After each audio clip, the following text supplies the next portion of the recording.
Good morning, brothers and sisters, and welcome to New Jersey Family Church's Cheon 1 Prayer Vigil. And to start, we'd like to offer greetings to our Heavenly Parent and true parents. So we can offer our standing full bow or seated half bow. 천징 참부님께 경배. 바로. And let us recite the family pledge, number 4, first in Korean, then in English. 가족 맹세 4. 천일국 주인, 우리 가정은 참 사랑을 중심하고 하늘 부모님의 창조이사인 청주 대가족을 형성하여 자유와 평화와 통일과 행복의 세계를 완성할 것을 맹세하나이다. 4. Our family, the owner of Cheon, pledges to build a universal family encompassing heaven and earth, which is the Heavenly Parents' ideal of creation, and perfect a world of freedom, peace, unity, and happiness by centering on true love. And to open us up in prayer, I'd like to invite up Mrs. Roswitha Johansson. Mrs. Johansson, if you can please unmute and offer opening prayer today. Yeah, thank you, Susan. Good morning, dearest Heavenly Parent. Good morning, true parents. Good morning, all our brothers and sisters in the spirit world and here on earth.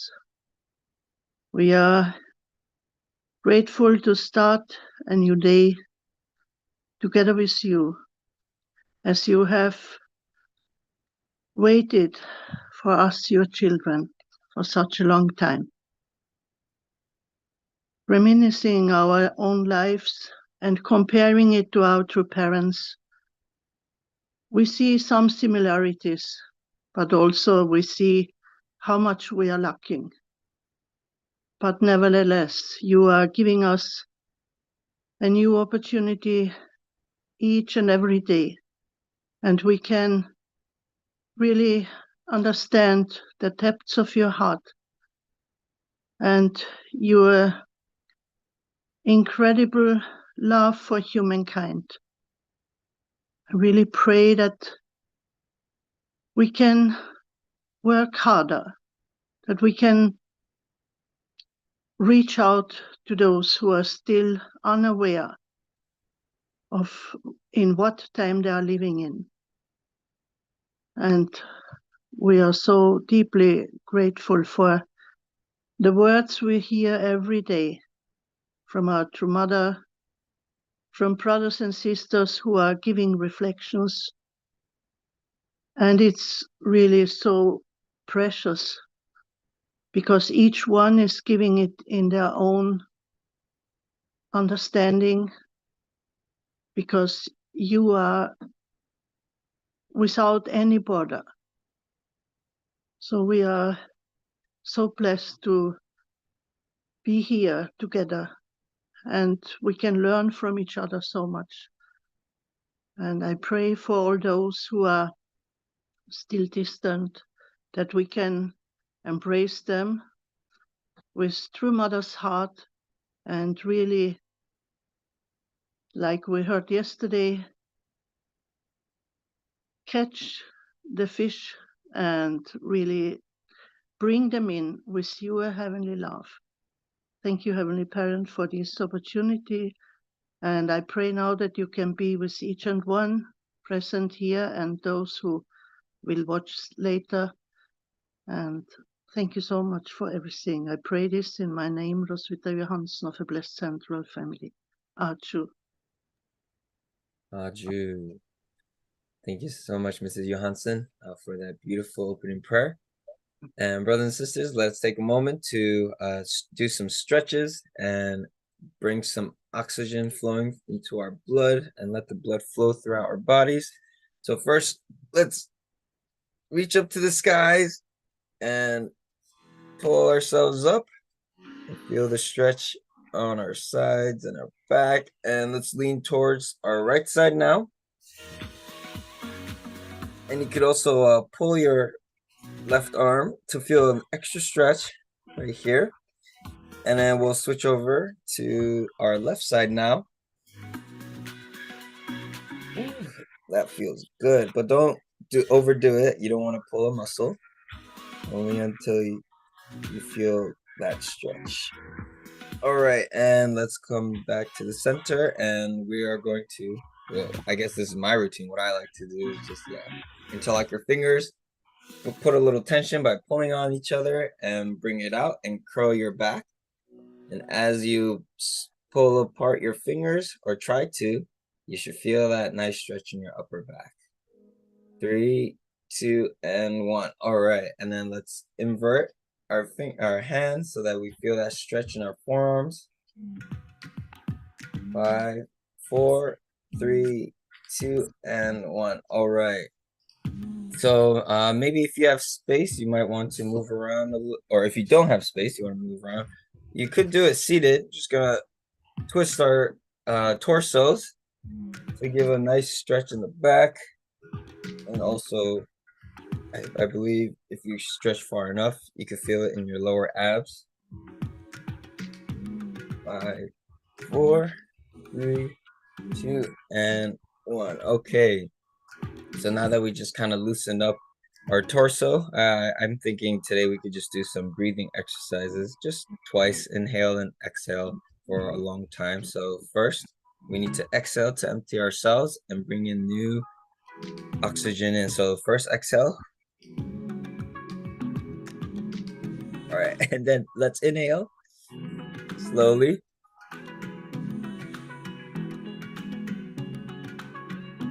Hold it. And exhale all of it out.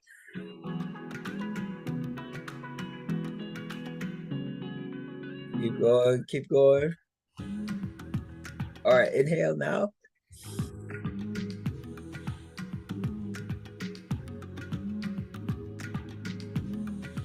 Hold. And then exhale. Awesome. We can't really see our lungs.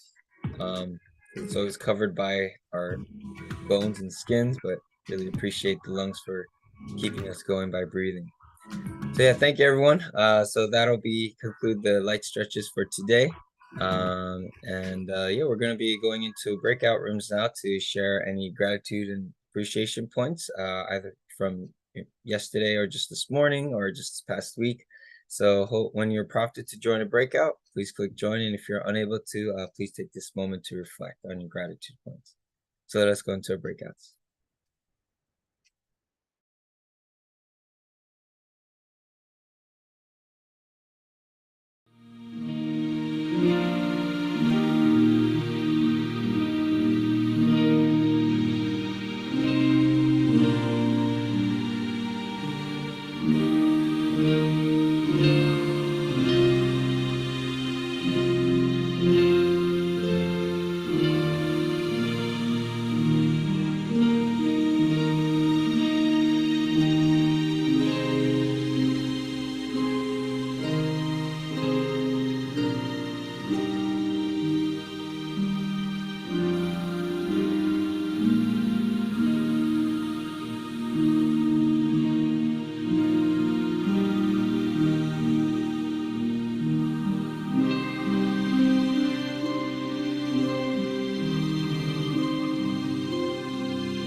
Welcome back, brothers and sisters. I hope you had a wonderful time sharing your gratitude and appreciation one another. Definitely filled my heart with a lot of love and joy with the Lalone family and Messiah being. So thank you so much for sharing your lovely gratitudes. And now we'd like to hear our true mother's words, as well as receive the reflection from Mr. Stephen Boy. And so I'd like to call him up to the stage to, please unmute and let's study mother's words.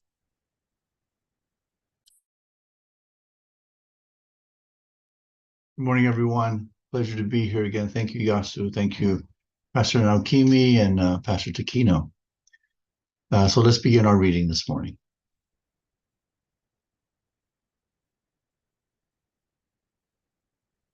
Three days after the holy wedding ceremony, my husband and I visited Juyan Farm in Incheon, not far from the border with North Korea, with several members. We planted grapevines and ginkgo and selkova trees. As I planted a young sapling, I offered a prayer. May you grow well and become a big, strong tree that will bear the fruit of hope for the people of the world. I was praying not only for that particular tree, but for success in the mission given to my husband and me. As a tree provides people with fruit as well as shade, so should we all so should we and all people of faith. From the outset, high waves and strong winds battered the small boat of our newly married life. Fortunately, I was prepared for that. It is said that newlyweds know nothing but happiness, but that was not our main purpose. My husband and I were not in a position to focus very much on our personal contentment. Our first living space was a small, sparsely decorated room at the back of Chungpadong Church. On one side, it connected to the chapel, and on the other to the tiniest of courtyards. Our kitchen was small and old-fashioned with a rough cement floor. I cooked for my husband in that kitchen, which was always smoke-filled from coal briquettes. From the first day I prepared his meal, I was quite at home in that kitchen, which was similar to many my little family had occupied. I was quite deft with the cutting knife, even though my hands were cold. When people saw me preparing the various dishes without much trouble, they were surprised. Until a few weeks prior, they had thought of me as only a teenage nursing student. Okay, so I'd like to share my screen now and begin some thoughts that come to me reading Mother's words this morning.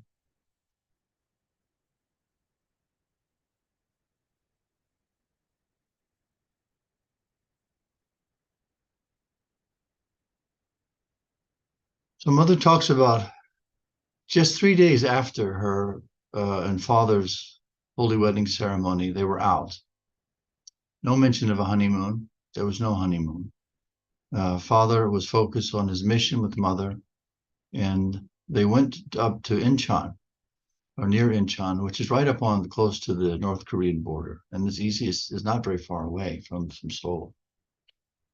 So in her words this morning, she talks about planting a young sapling tree and then offering a prayer. She prayed the prayer to the tree, about the tree. May you grow well and become a big, strong tree that will bear the fruit of hope for the people of the world. And then she tells us that she's actually not just praying for the tree to be healthy and to bear fruit and to be large and give shade to people, but she was praying for the success of the mission of true parents. And she said, just as a tree provides people with fruit as well as shade, should we and all people of faith. So Mother was, I think, from this passage, I get an idea that what Mother is doing in every aspect of her life, whatever activity she has, it's coming from a place of serving God and serving humankind. And when she talks about the tree giving fruit and shade, it seems to me that she's talking to us that the work that God's people do is to serve others by bearing fruit and giving shade. But she's also talking about the mission that she has, that as we go forward, we don't just contemplate God, we don't just enjoy our community, but we also are growing and developing and bearing fruit and making some substantial offering to Heavenly Parent. The word shade to me means protection or relief. And so in my mind, what I see here is that Mother is praying that she herself with Father can offer relief to the suffering of the world. We read yesterday about the desire for the resolution of religious conflict. Mother is trying to find a way to help the world to be a better place, to be a place of peace and happiness, and that everyone should join in this mission to make that possible. Mother also said that from the outset, high waves and strong winds battered the small boat of our newly married life. We talked about this. Actually, it was a very difficult time for many reasons, internally and externally. But I was struck by the fact that Mother says, fortunately, I was prepared for that. So I wonder, Mother was ready for this. She went in consciously to her mission and her responsibility as true father's wife and the role of true mother with fortitude and determination to assume responsibility and accept what comes. Then she says, newlyweds usually focus on their happiness. It's that they have nothing but happiness. But mother says that was not our main purpose. My husband and I were not in a position to focus very much on our personal contentment. Actually, as I was reading this yesterday and today, preparing, it struck me how mother so, in such a dignified way, explains her course. Mother's course was a hard course, just as True Parents' course was difficult in those times. But rather than saying we stayed up long hours and we worked very hard and we were tired all the time and we had persecution and suffering and these were my trials and tribulations. Instead, Mother is saying that we didn't have time to focus on our personal contentment. We were focused on something higher and greater. Again, something that was driven from within. Mother was driven from within for the God-given preparation that she had received during her earlier life. I don't know how many of you have been to Cheon. I've had the fortune of being there a handful of times, and it's a very humble place. It's a historic place, but it's a very humble place. I think for our members in early members in Korea, it was a step up, but in reality, it's still a very humble place. The room of True Parents is at the back of the original room of True Parents is at the back of the building, and as Mother explains, it's just off through a little doorway. You can go into the main room, which is what Mother refers to as a chapel, which is the room from which Father would speak. And then next to that little room there is where they stayed, Mother and Father stayed, is a little kitchen. Very simple. It had a rough concrete floor, very sparsely decorated, very humble circumstances. But Mother spent many hours in that kitchen and in that area. It was Father who was speaking publicly. And actually, Mother's course here was one that she had already been prepared for this kind of experience. She says it was similar, the place was similar in that kitchen to many my family had occupied. Mother and her mother and her grandmother, they moved many places, as we saw. So she felt at home right away, and she settled into her responsibility. And she said that people were surprised that she actually knew how to cut or how to cook. She was very young. They thought of her as a teenage nursing student only up until that time, because Mother was studying nursing just prior to meeting True Father and the consummation of the Holy Wedding. So Mother very, very, in a very wonderful way, is describing the early mission of our True Parents in Cheongpudong beginning in 1960. It was a time of hardship, but she's looking at it with hope and optimism. Mother here, you don't see a sign of complaint. You don't see a sign of criticism. You see a sign of love and devotion and dedication, and someone who's fully responsible for their activity and their desire and their goal to move forward. So this makes me think about Mother as an individual. It's so difficult to talk about Mother because who's qualified to really talk about Mother? But as I was praying about this and thinking about Mother, of course about Father, these thoughts came to my mind. Mother has a certain dignity about her. Mother has a certain grace about her. I think we all feel it when we're with her. Mother inside is actually very humble, and the humility that we experience and feel, I think really is her humility before heaven that shines through. Mother is an incredibly serving person, but she's a leader through service. The activities that I've seen that Mother does with great success is not simply that someone serves in a very humble role, but all of her work is an act of service to her children, to heal, to nurture, to provide shade, and to bring fruit to the children. I think that mother from a very early age had a clear vision of who she was. I think she probably learned over time, of course, naturally, but she had a strong sense of mission in her role as mother. So when you're with mother and you see mother, you feel that motherly heart. Also, mother doesn't talk about her hardship. Mother, one time, I think we've heard this before. You've probably heard testimonies before. Father, we were at East Garden together with true parents and at a state leaders conference, and I know some of you were there that are on the call today. Father suddenly asked mother to give her testimony, and I was sitting right in the front on the floor in the library there, and actually was in the main house of Belvedere. And the mother, I could see, was a bit surprised that she had been asked, but she stood up and she just began to cry. I was a young member. I was only like a couple of years in the church then, 3 years maybe, and it took me back a little bit. In theory, I knew that True Parents course was a suffering course.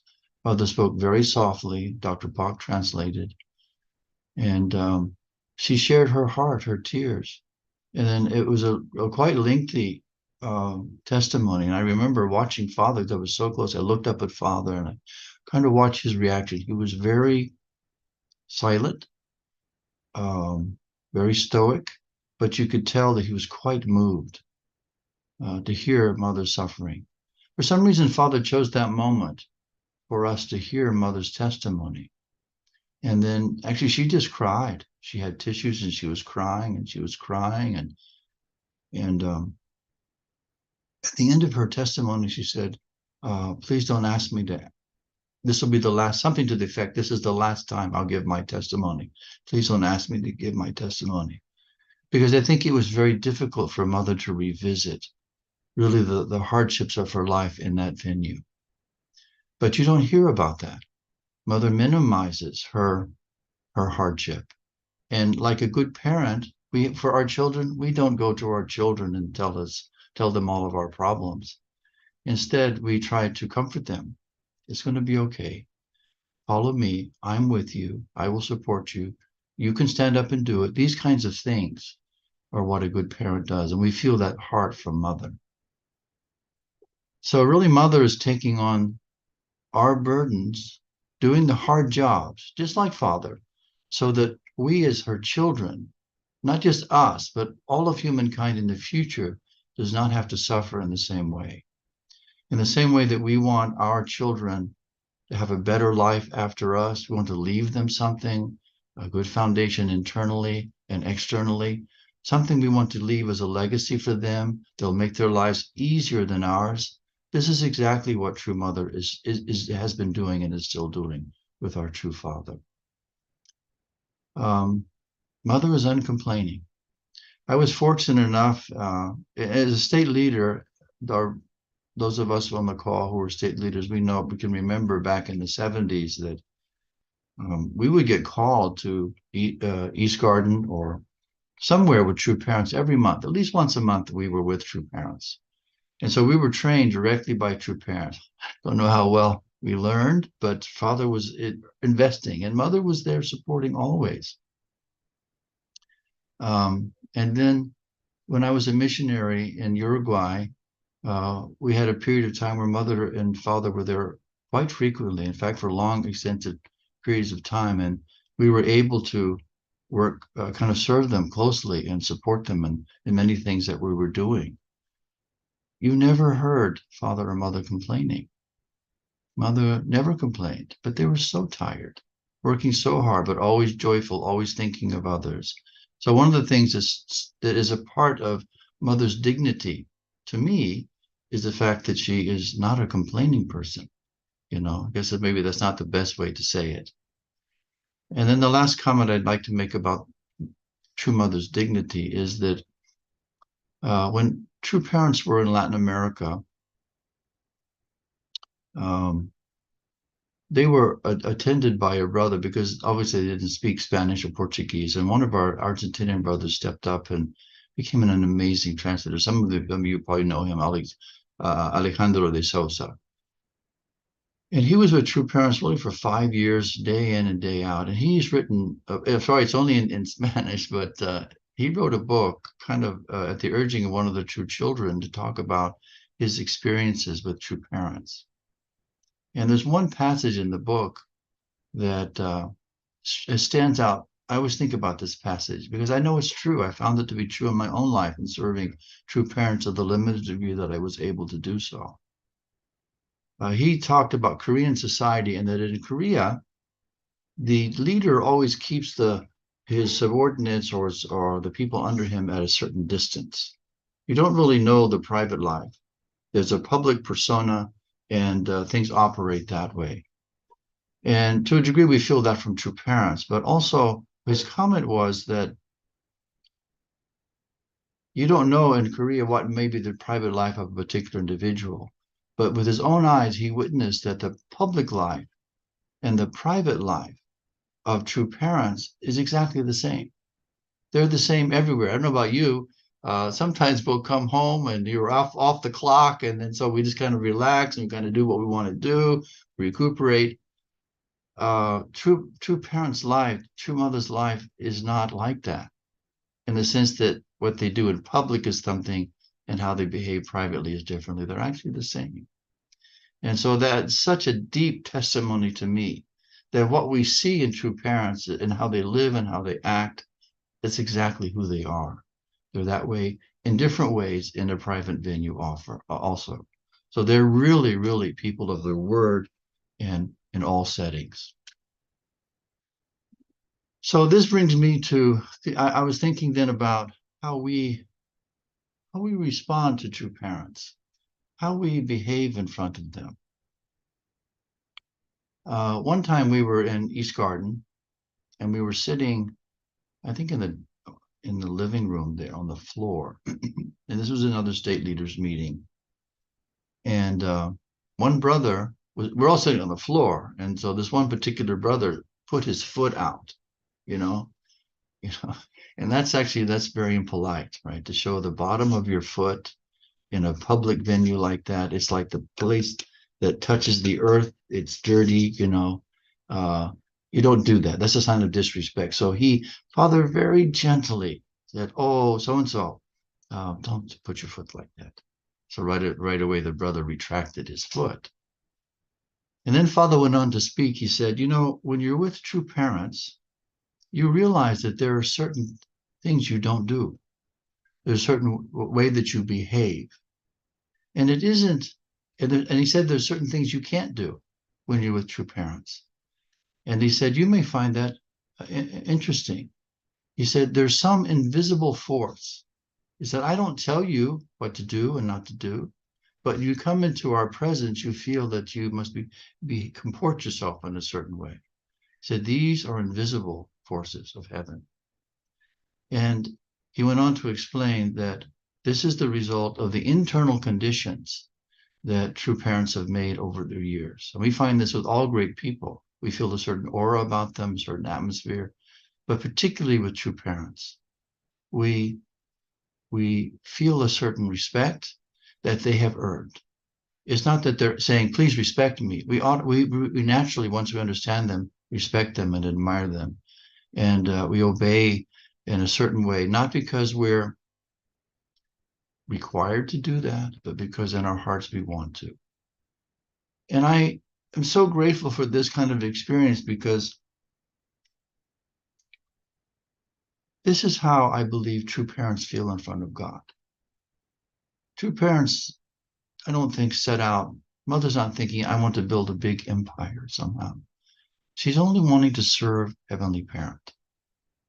And so she follows heaven's direction devoutly because she loves God, because she loves heaven. She's not required to do this. Father would tell us, I'm not doing this for myself. If I were to be doing this for myself, I wouldn't be doing this. I'm doing this for you, and I'm doing this for future mankind. So their devotion to God comes from a very deep place. And while we may not know True Parents so deeply always, it's our own devoutness, our own devotion and sincerity that before heaven, before God, in our relationship with God, that brings out this desire to naturally live our lives. And so that in a certain way that we're serving heaven through every act. So like Mother, planting a young sapling tree is an act of faith. It's an act of dedication and devotion and love to heaven. And maybe, I don't know if you do this, but you may have things in your life where you do things that in your mind symbolize your work for heaven. So the thing that I do is that when I work in the yard, I'm cutting the grass or tending the garden or working in, pulling weeds, I'm cutting it as if this is the kingdom of heaven. These weeds I'm pulling out are the sins in my life. This kinds of things. So everything becomes a symbol of heaven. And it's not something that you think, how can I have a symbol of heaven? No, it's something that you naturally feel. So true parents are giving this example. And so I think we need to ask ourselves what we can learn. I mean, I would like to be a person, each of us are all different. Our characters really don't change that much, but the direction of our characters do change. And so what can we learn from true parents? That's all I wanted to say. Thank you. Thank you so much, Mr. Boyd, for really sharing true mother's heart, as well as especially in the times when true parents just started off their ministry as true parents. It was very difficult. So their devotion as well. And of course, a lot of what we can learn from true mother's example. Thank you for really sharing, diving deep into it and sharing with all of us today. And for the testimony, we like to invite up Mrs. Alexa Ward, and she's going to be sharing incredible stories of especially what she was able to experience with the recent 50-year celebration for the Japanese missionaries. So, Mrs. Ward, if you can please share. Thank you, Yasutaka. Morning, brothers and sisters. So first, just a tiny bit about my background, then I'd like to talk a little bit about my relationship with Japanese members. So I joined the church in July of 1977 in the Bay Area, proud member of the Oakland Family Church. And Heavenly Parent was very wise to guide me to Oakland, because Oakland embodies both faith, tradition, but also values and virtues. And when I joined, I was not a person who believed in God. Actually, I'd been through many difficulties, and it was a very challenging time in my life. I did not believe in God, but I came from a background that was full of value and service. So in that sense, Oakland became a bridge for me, and it was a very natural bridge. I grew up in New York State and Washington, D.C., from a family that has a long history of political service. My father and 3 generations before him all served as members of the United States House of Representatives.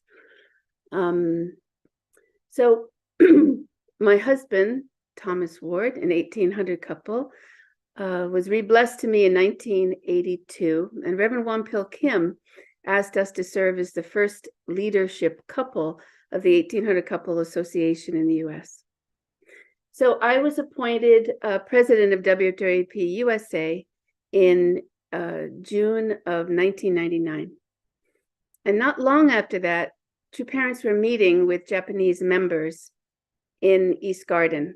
And Father asked them to please help me, support me, raise me up in my leadership position. And they did. And I can honestly say, if Oakland was my first bridge, then Japanese members were my second bridge. My first experience was for almost 4 months after I was appointed president. Father sent me around the world to do many different things. It was like I called it my training time, and it was quite something. But I spent several weeks in Tokyo in a center, and that was my sort of deeper introduction experience to the Japanese members. So I just want to mention several of these extraordinary experiences I had with our Japanese elders. The first was Mrs. Tomiko Nojima, an elder Japanese sister who lived in Northern California. And after Father mentioned this, that at that time the church headquarters was located in Washington, D.C. Mrs. Nojima moved to Washington, D.C. for 1 year, rented an apartment that had 2 bedrooms, one for herself and one for me. And I would go down there a couple of times a month. She researched thoroughly and redid the WWP USA membership program and secured 500 new members. It was extraordinary. I really loved working with her, and we did many things in the evenings and on weekends, depending on when I visited. That was extraordinary time. Next was my time with Mrs. Motoko Sugiyama. She was at that time running the UN office in New York. And right away after I was appointed president, she gave me the opportunity to do some things with them at the UN. So I'm so grateful. She really opened that door for me. And then later I helped to run the UN office in New York for 10, 12 years. So when I was president, we had our office in Bridgeport, Connecticut. My husband was working at the University of Bridgeport at that time. So our office was there. And 2 Japanese sisters, Michie Peterson and Yoshie Moore, actually were the main supporters for me to run the office. Yoshie Moore moved to Bridgeport to do this. And Michie Peterson did this with challenging situations at home, but it was wonderful those years. The 3 of us were so close and worked together so well. Then toward the end of my time with WWP, the last couple of years, actually True Father appointed Mrs. Arakawa a vice president of WWP USA. This was a wonderful time for me. I learned so much from her, and from her I learned so much about what she learned from True Parents. We traveled, we worked together, we did things together. It was extraordinary. And then the last point I would mention is I remember an amazing conversation with Mrs. Kaboki early on when I was with WWP USA. And I asked her, I said, Mrs. Kaboki, what can the Elder Sun Nation do to support the Mother Nation? And without any hesitation, she said to me, please support the schools in Africa. So as most of you know, WWP had organized, founded, run schools in Africa for years. So we started a project called the Schools of Africa Project. And during my tenure and the tenure of Angelica Selly, we probably raised 600,000 or 700,000 through small benefits and activities. But that was a wonderful opportunity, and I really treasured the time I had with Mrs. Kaboki. So, you know, I just want to, there are several Japanese members who played such a significant role in my life and still do. Mrs. Toshiko Sato, Mr. and Mrs. Kobayashi, Masayo Bean, Kazue Short, Noriko Hang, Mr. and Mrs. Takanaka. At different points, they supported us. In different ways, they supported us and supported me. So this bridge, without this bridge, I would have been probably a little too American. But because of all these amazing Japanese elders, I had a chance to deepen my heart, to expand it, to really find that place where faith and attendance and service all came together. And so to this day, we have 2 children who are blessed. So because of their blessings, I have 2 full Japanese in-laws, and it continues. And I'm confident that the Japanese participation in my life will continue, and I'm so very grateful for it. Thank you. Thank you so much, Mrs. Alexa Ward, for your beautiful testimony. A lot of it is really appreciation for all the support and some mentorship that you received from the example and the faith of the Japanese sisters. But of course, Mrs. Ward, we want to just recognize that your dedication to your mission as well and your faith in God has led you to be able to meet all these wonderful sisters. So thank you so much for sharing. And we can learn a thing or two from you about teamwork, especially the brothers, right, brothers? And so, yeah, I think now we like to move over to our prayer for tonight, for today. And so I'd like to invite up the assistant pastor of New Jersey Family Church, Pastor Tushi Takino, to lead us in prayer.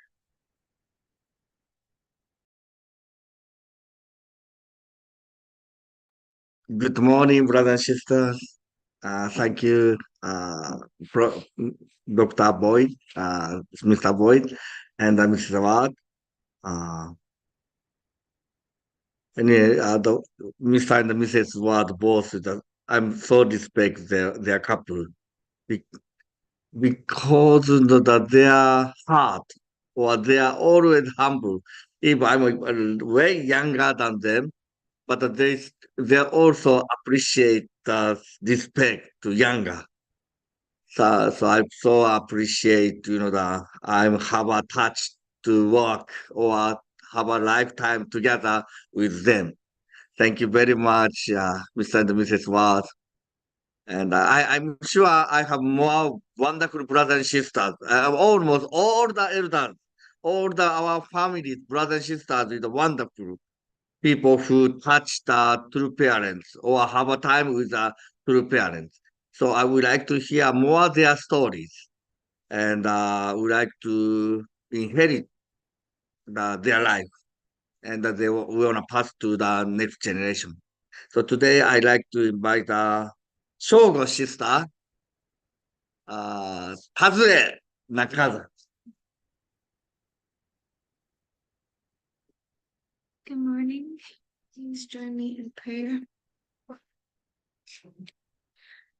Good morning to our Heavenly Parents, to our true parents, Spirit World, and Jesus.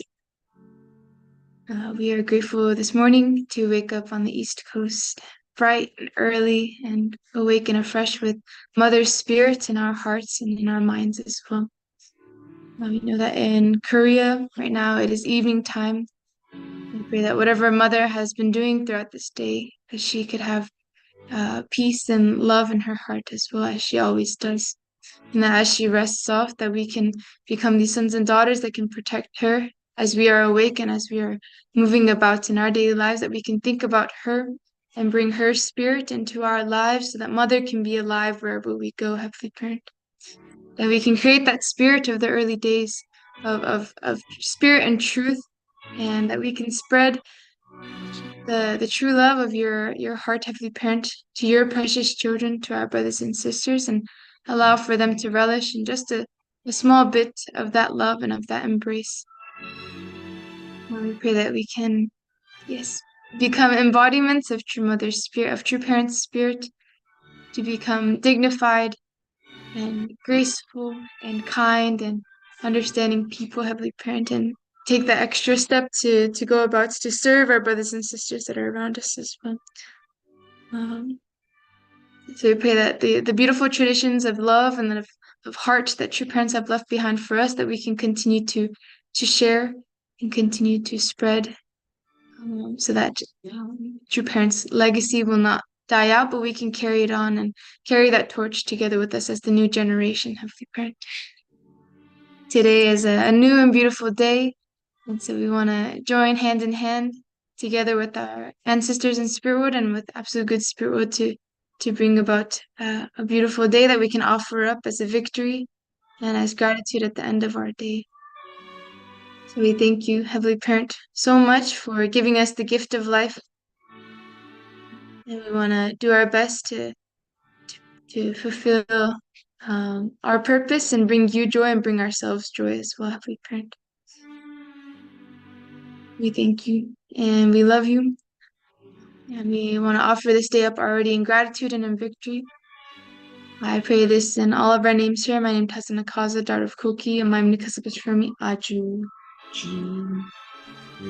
Thank you, Tazue. And so now I'd like to invite everyone to please unmute and let us all join in unison prayer. 아버지, 어머니, 아버지, 어머니, 아버지, 어머니, parents of heaven. 天の山様、おはようございます。本当にこの人また、一日を、生きてくことができることを邪魔しながら、本当にこの私の朝、夕の他の言葉、Only 話して Japan. そう。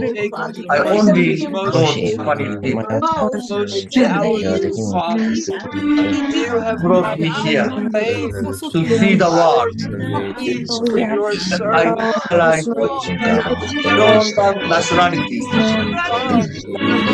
自分たちの It's like universal truth. そして、い And ろいろ That's と why now we're able to beyond their nature, culture, let us many people fathers, influenced by divine truth. This is the universal truth. Yeah.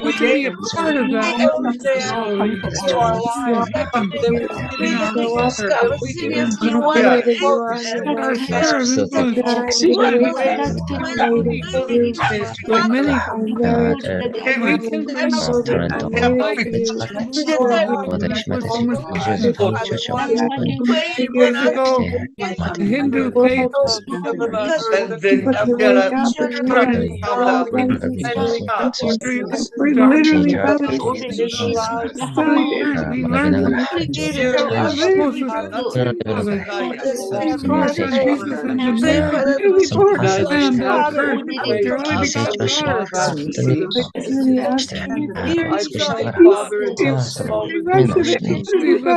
then there are can live with me every day. Moment.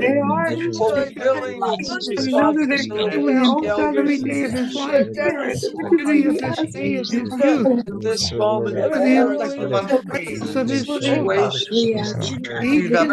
is facing tremendous persecution and difficulty. Father, at the same time, we realize parents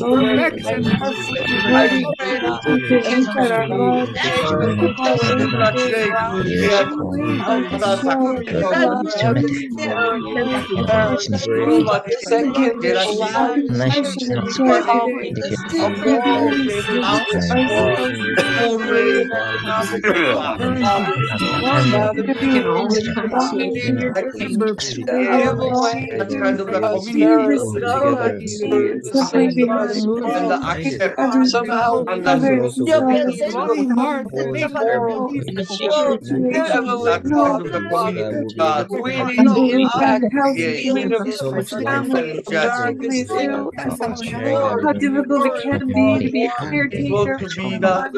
even now, as late as the last Feelings it brings up. to embody childhood institutions.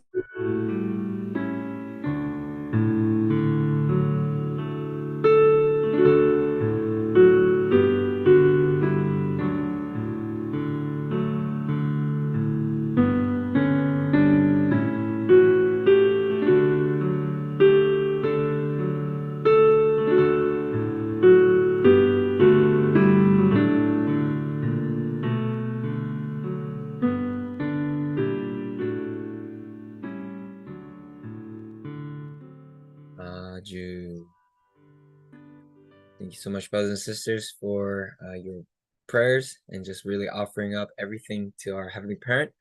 And so with that, this concludes our Cheon prayer vigil for this morning. So thank you so much, Mr. Boyd, for your reading and reflection. And thank you, Mrs. Alexa Ward, for your wonderful testimony. And brothers and sisters, we wish you a happy, healthy, and beautiful day today. And we'll see each other tomorrow. God bless you all. Thank you so much. Bye-bye. Thank you. Have a great Have day. a great morning, everyone. Happy Tuesday. Beautiful day. Thank you so much. Thank you, everybody. Thank Have an you. amazing day today. Hey, everybody. Bye. Thank you, Mrs. Ward. You, Alexa. Thank you, Mrs. Thank Ward. you, Stephen Boyd. you, Beautiful Stephen. sharing. Thank you. God bless you. Boy, that was a beautiful.